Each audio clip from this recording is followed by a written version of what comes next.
Alright everyone, after replacing the roller bearings and the CVT in the primary and secondary pulley, and I'll put a link right about there, and I've been driving it for about 3 or 4 days and she's running good. And actually I found out that you don't have to leave it in automatic. Once you get up to highway speed, if you shift it to the left, it'll stay in a selected gear. Right there's 6.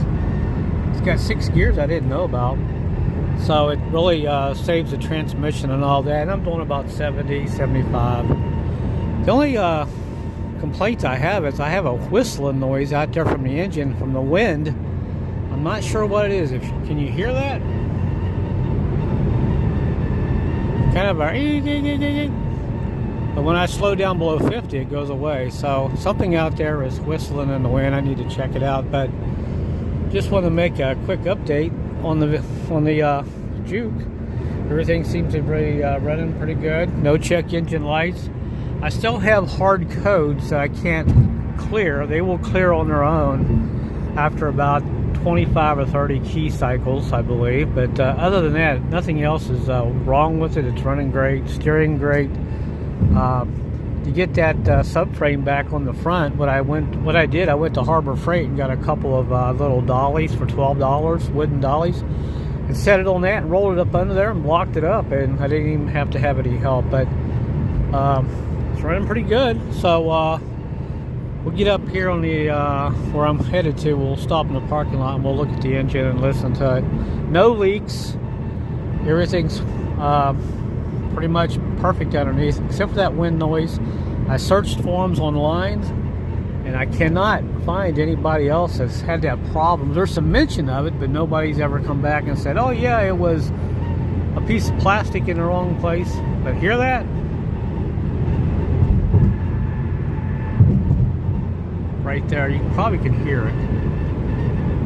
Kind of annoying. I've had that for about the last 2 times I've worked on the transmission. When I first got the vehicle, I don't remember hearing that because I never could go up very fast over 50 miles an hour because the transmission was pretty much shot. But yeah, after replacing those seals and the variators and we're putting roller bearings in there instead of ball bearings, everything so far seems to be pretty good. Shift's really great. Idle's perfect, so never had a problem with the engine. It was always the CVT. All right, we get up here. Let's listen to the engine and all that. And like I said, I don't know what's causing that wind noise. It's kind of a whoo up in here. Could be a heat shield. Could be that. I don't know. It's the weirdest thing. It's very annoying. I'm gonna have to probably take the hood off and drive it and see if it goes a ways in. But anyway, maybe I'll do an update later and let you guys know what I found with that howling noise, the wind noise. All right, guys, we're in the parking lot. She's idling pretty good. Hear the sound of that direct injection. Make sure I got all my hose tight and no leaks underneath, which is great.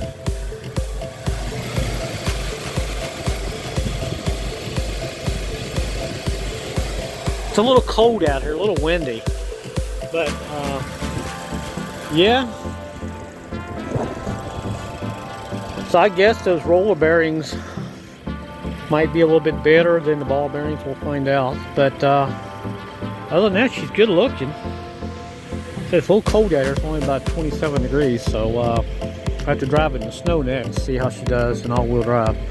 So just a little update. So finally, she's back on the road, and maybe I'll buy another one of these. Maybe I'll buy 2 more if I can find a couple with the CVT spat, since I got some parts now and I got know-how, some knowledge. So anyway, that's it for the video, guys. Just a little quick update. Hopefully the wind noise don't cancel out my voice here, but until next video, I'll see you later.